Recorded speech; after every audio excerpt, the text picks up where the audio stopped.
আসছি একটি বিয়ের দাওয়াতে।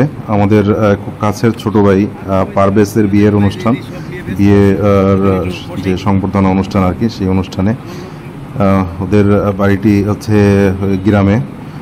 গ্রামের বাড়িতে অনুষ্ঠান করছে, সেই অনুষ্ঠানে আসছি। গ্রামের বাড়ির বিয়ের অনুষ্ঠানের প্রতি আমার একটা আকর্ষণ অনেক আগে থেকেই আছে।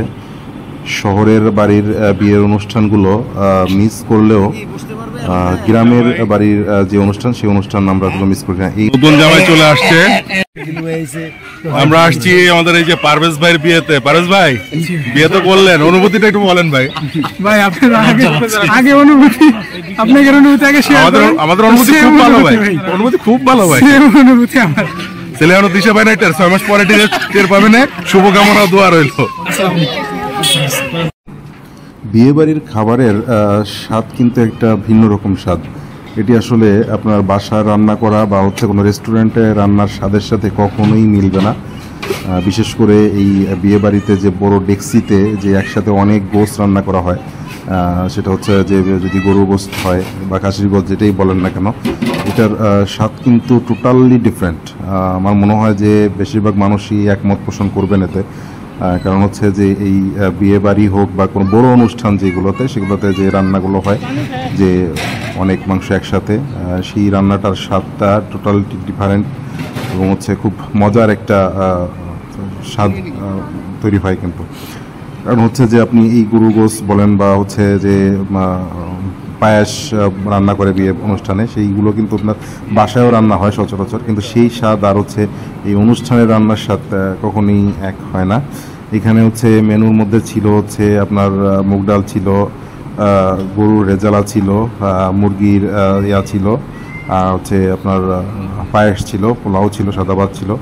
এই যে আপনার হচ্ছে প্যান্ডেল করা হয়েছে, প্যান্ডেলে দাওয়াতি মেহমানরা খাওয়া দাওয়া করছেন। এই যে প্যান্ডেল করে বসে খাওয়া, এই খাওয়ারও কিন্তু একটা মজা আছে।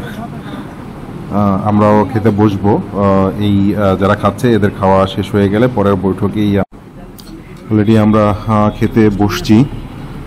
প্রথমে হচ্ছে পোলাও চলে আসলো, পোলাও নিলাম।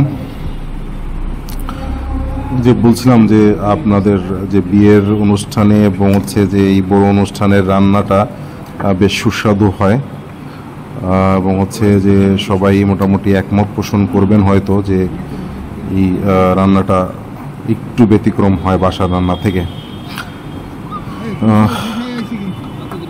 মুগ ডাল, খাসির মাংস এবং খাসির মাথা দিয়ে মুগ ডাল রান্না করা, তারপরে হলো গরুর রেজালা। গরুর মাংসটা চমৎকার রান্না হয়েছে। সবাই খেতে বসছে, খাচ্ছে, কেউ মানে মোটামুটি কারো দিকে তাকাচ্ছে না, সবাই খাচ্ছে। আর হচ্ছে যে আমাদের টেবিলেই যে পারভেজ এবং খোকন ভাই, আমাদের টেবিলেই সব